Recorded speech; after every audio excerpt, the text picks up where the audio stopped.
Well, hi, everyone. I'm News 8 Chief Meteorologist Pete Delkus. I want to give you a little update here, kind of a little expanded update on what's going on down in the tropics and specifically the Gulf of Mexico. We've been watching this little disturbance the last couple of days. It's been up in the state of Georgia, kind of Georgia, Alabama area. It's now dropping down into the Gulf of Mexico. It's called Invest 92L, a little system that we're watching. You kind of see the thunderstorms here across the state of Florida, across the Gulf Coast region, especially the panhandle of Florida, and then in parts of Alabama, then into Mississippi, and a little bit here and across Louisiana. But we're watching this area for tropical development over the next several days. So there's this little system. It's starting to drop into the Gulf of Mexico, and it will continue to drop to the south. And as it moves to the south, it has fuel. It has, the heat content in the Gulf of Mexico right now. I mean, it's just primed for tropical system development. The sea surface temperatures mid to upper 80s, 84, 86 degrees. You get some of these areas here right along the coast. You're looking at 86, 87, 88 degrees. There's some of these little darker shaded areas here that we have depicting some warmer temps. But right now, as this system develops, here's the spaghetti plots. It's just all the different models showing the system and where it could move. The general theme, you're kind of looking for consensus when you're watching this. And I know a lot of folks here across North Texas may be heading down to the Gulf Coast, maybe to the state of Florida for a vacation, maybe to the Texas coast for a beach vacation here over the next several days.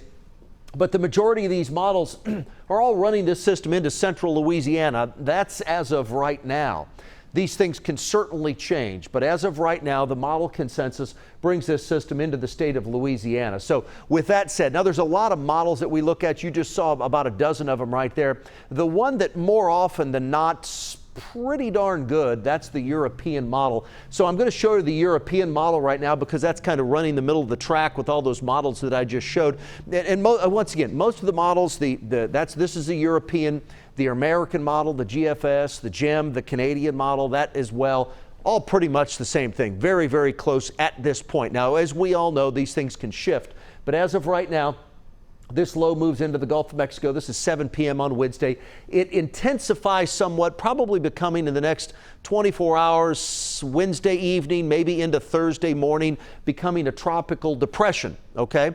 And as that takes place, we'll watch for some further intensification into the day on Thursday, and then by Friday night, it's south of New Orleans. At this point, it may become a tropical storm, and if it does, it would become Tropical Storm Barry. Once again, the fuel is in place, the energy is in place, the upper level winds are conducive for further development. Now, are we looking at a rapid intensification? With the sea surface temperatures this warm, it's not out of the question. Right now, none of the models are indicating rapid intensification, at least the reliable ones. None of them are indicating rapid intensification. But at 7 p.m. on Wednesday, it's south of New Orleans. So Thursday, really now through Friday, you're looking at some very wet conditions along the Gulf Coast.